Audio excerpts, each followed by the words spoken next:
Good morning, children. How are you all? I hope you are healthy and smiling. So, children, welcome to the last session of your 11th chapter, that is Forest of India. Children, in our previous two sessions, we read about the importance of forest. We read how forests are really very important for us, for all living beings, and how they give us variety of things, how they help us in variety of ways. Children, in our previous session, we read that the area under forest in India is declining day by day because of the growing population. And which are the five main types of forests which are found here in our country, India? We read that there are five main types of forest. Number one was evergreen forest. Evergreen forest, as you saw the picture in your previous session and you read about it, evergreen forest remains green throughout the year as these are found in areas with plenty of rainfall. The new leaves keep on growing whereas the old leaves keep on shedding. So in this way, this remains green throughout the year. Rosewood, ebony and mahogany are some examples of trees which are found in evergreen forest. Next type was deciduous forest, which covers most part of the central and northern India, as you can see here in this map given on page number 76. This whole area covered with light green color is covered with deciduous forest. So number two was deciduous forest. Deciduous forests shed their leaves in summer season in hot and dry areas and in winter season in cold climatic areas. Children, these forests are also known as monsoon forests as they shed their leaves in scarcity of water. So when they get good amount of water during monsoon season, they grow green, they become green. Next type of forest was thorn forest. Thorn forest is found in dry areas like Rajasthan. So in Rajasthan, you can say as we receive very little rainfall, very less rainfall, and we have dry areas, dry desert areas. So in such areas, we find thorn forest. Trees like babool, kikar, you can find here, and in our previous session, I show you the picture of thorn forest, how thorny it was. It was not green at all. Instead, it was covered with thorny bushes. Number 4 is mountain forest. As the name suggests, mountain forest. It is found in the foothills of Himalayas, or you can say it is found in the areas in the Himalayan region. Children, trees like fir, pine, oak, deodar are found in such areas. And the specialties of tree found here is they have cones, they are very tall and they have cone shaped figure and cone shaped, they are cone shaped like this. They are really tall and cone shaped with leaves like a needle. They have so sharp leaves like a needle. And the last type of forest which is found in our country is tidal forest, or you can say marshy forest. These are found on the deltas of river like Ganga, Mahanadi and Godavari. The type of trees grow here are actually Sundari, and that's why the forests which are found on the deltas of river Ganga are also termed as Sundarbans. The pictures of all these types of forest was there attached in your previous session's video. Children, I hope this was clear to you. Now moving on, in today's session we are going to discuss conservation of wildlife and conservation of forest. Children, in recent few years you must have heard this thing that some kind of wild animals like elephants, or you can say a tiger, leopard, come into human societies. Have you ever imagined the reason why? Think of a situation. What will happen if I make you go out of your home? If I push you out of your home, what will you do? You will go and find home in different areas? Yes, similarly it happens with animals, because we human beings are cutting their homes. We are destroying forests, we are doing deforestation, we are cutting trees in a forest and changing the land of a forest into our homes, our buildings. So they are left with no home, and that's why they are coming to our societies, our homes, for finding a place.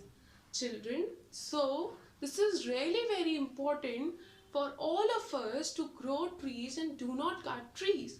Children, as you must have heard that wild animals live in forest, and forests are home of wildlife.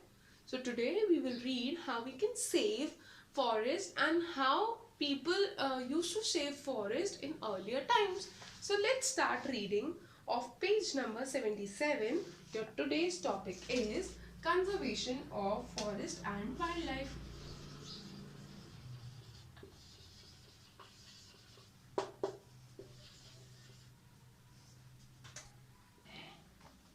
Conservation of forest and wildlife. Forest and wildlife.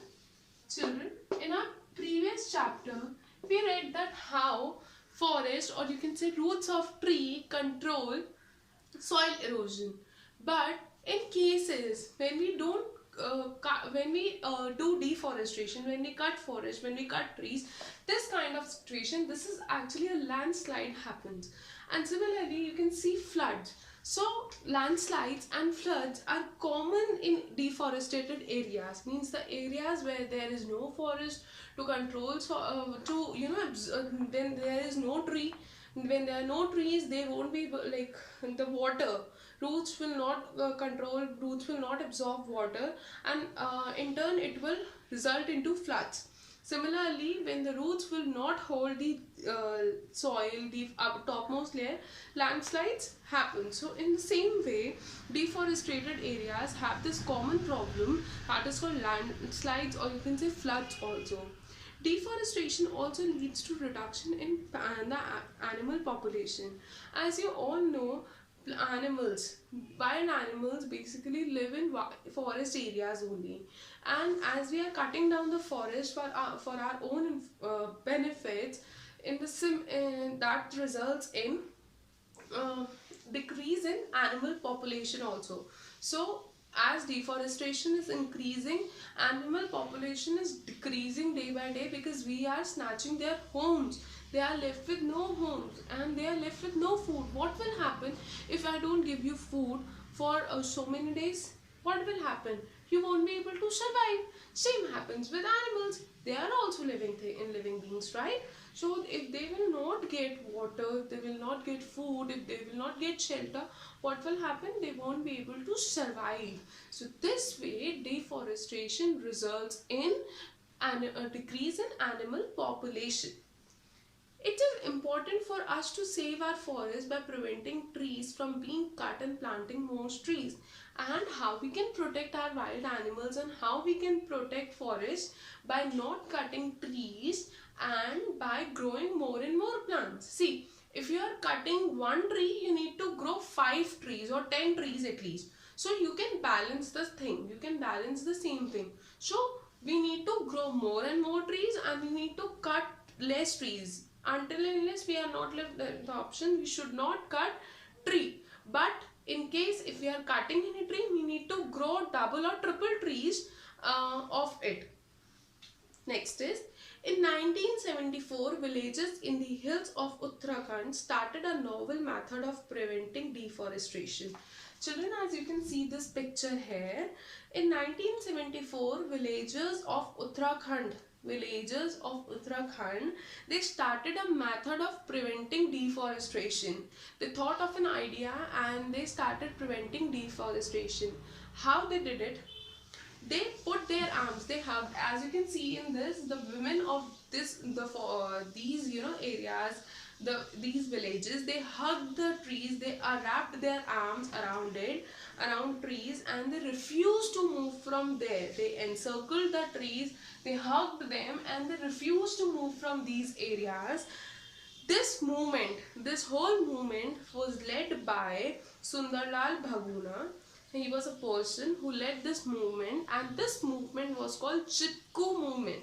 Why? As all the people, all the villagers, especially the women of the village, hugged or wrapped their arms around the trees, and they got stuck, they got stick to with the plants, with the trees, to prevent deforestation, and this movement was called Chipko movement. Next is the government encourages people to plant trees in various ways, such as celebrating one Mahautsavs in the beginning of the rainy season. Children, as you can see this picture is of a one Maha Utsav. What is this? Here, Government of India, they motivate people, they encourage people to grow more and more trees in the beginning of rainy season. Why only in rainy season? Because what happens? What does a plant needs for growing? It needs sunlight, air, water, and air, water, and chlorophyll. So it gets chlorophyll from there only, from leaves. Plant gets sunlight and water. In rainy season, they'll get ample of water, so much water, so they will grow. That's why government encourage people, motivate people to grow more and more trees during the beginning of the raining season, that is during the starting of the rainy season. And this particular method is called, this way of encouraging people is called Van Maha Utsav. Similarly, under the social forestry scheme of government, rural people are encouraged to plant more trees for wood, fuel, fodder, and timber. And government in rural areas motivate people to grow more and more trees for their daily needs. Like I told you in the beginning of this session, some tribal communities depend on forest only for their livelihood. So government in such rural areas motivate people, encourage people, support people actually to grow more and more trees for their needs, of timber, food, fuel, etc. And you must have visited Sariska. Have you ever visited Sariska? Or you can say the Ranthambore. Have you visited Ranthambore? Yes. So what it is? It is actually a wildlife sanctuary, or you can say a national park. Now let's read what happens there. To prevent deforestation and conserve wildlife, the government has declared several areas as reserve forest. To conserve wildlife means to protect wild animals and to protect the forest areas also, to protect the trees. Government has declared some areas as special areas, and they are called reserve forests. So there are some forests which are special forests and they are reserved by the government, means you cannot do hunting there, you cannot cut trees there, and those kind of areas, those kind of forests are called reserve forest. Cutting of trees and killing of wildlife in these forests is not permitted. As I told you, hunting and cutting of trees is not allowed in these areas. They are known as wildlife sanctuaries and national parks. So they are termed as wildlife sanctuaries and national parks.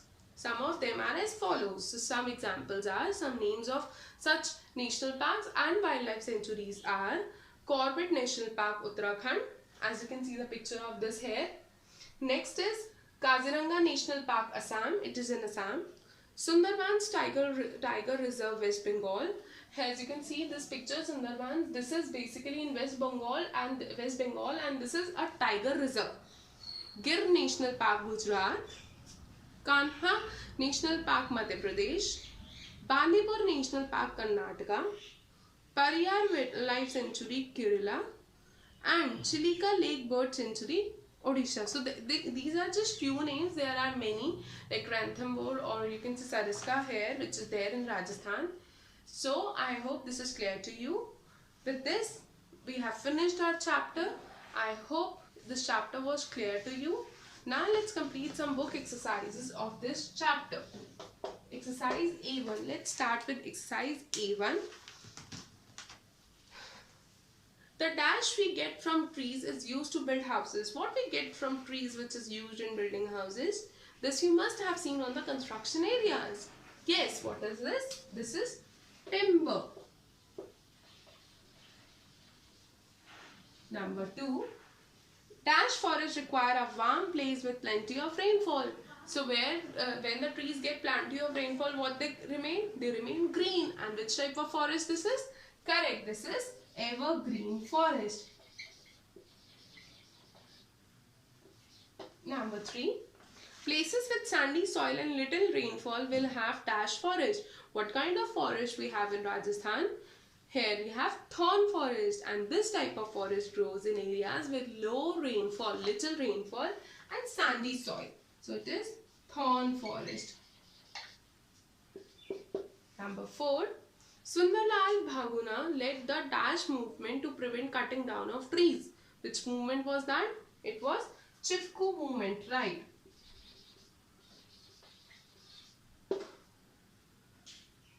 Now, exercise B.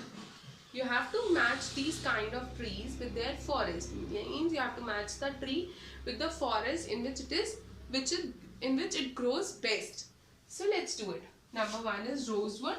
Rosewood grows in evergreen forest. So match it with option B. Number 2, kikar. Kikar is actually a thorny tree. So it grows in thorn forest. So answer is match it with option D. Next is Sundari. This grows in Sundarbans.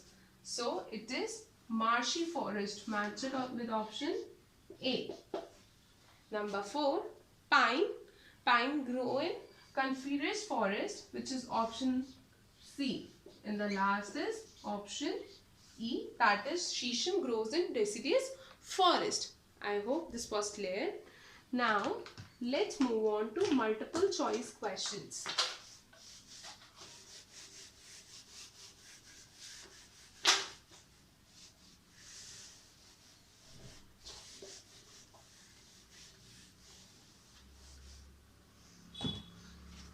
Number 1. Which of these do we not get from trees? Timber, plastics, rubber and medicines, which we do not get out of these 4, which we don't get from plants. That is option number B, plastic. Next is teak and sal trees grow best in option B, deciduous forest.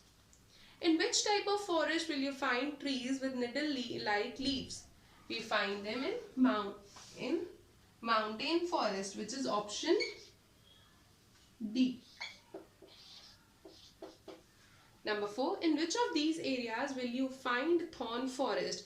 In areas with land with low rainfall. So your correct answer is option C. Last question. What kind of forest will you find in Sundarbans? So Sundarbans are actually marshy forest, or you can say tidal forest. So your correct answer is option B. Children, I hope this chapter was clear to you. Your today's homework is given after this video. It is done with PPT form. And children, your today's another work is you have to search types of national parks, or you can say wildlife sanctuary, which is found in India. With this, I would like to end this session. I see you in the next session with a new chapter. Bye. Take care.